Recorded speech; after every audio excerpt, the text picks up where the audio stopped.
गौराई बसलेले ते सुंदर दिवस. काल रात्रीचा न संपणारा खेळ संपवून सकाळचं हे अप्रतिम दृश्य नजरेस पडलं.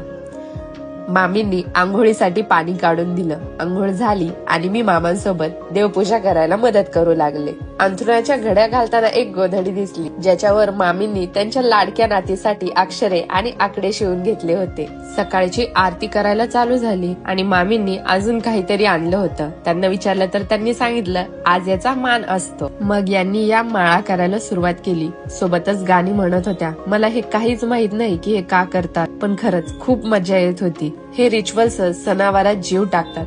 सगळ्यांचा आशीर्वाद घेतला. हे सगळं करताना जाणवलं, देवासाठी केलेल्या प्रत्येक छोट्या कृतीत माणसाचा जीव गुंतलेला असतो. आजच्या हळदी कुंकवातही तोच उत्साह, तोच आनंद होता.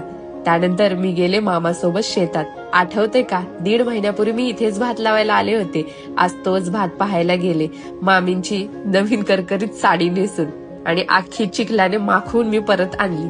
शेतात चिखल, हिरव्या रोपांचा सुगंध आणि मामीची ही सुंदर साडी. या साडीत फोटो आणि व्हिडिओ काढताना जणू निसर्गाचं रूपच खुलून आलं. सांगा बरं मी कशी दिसते? गावच्या या गमती जमती, गोड आठवणी आणि गणपती गौराईचं आनंदमय वातावरण. आता इथेच सोडून परत घरी जायचंय. लवकरच भेटू अशाच एका सुंदर व्हिडिओ सोबत. तोपर्यंत जोडलेले रहा. हर हर महादेव.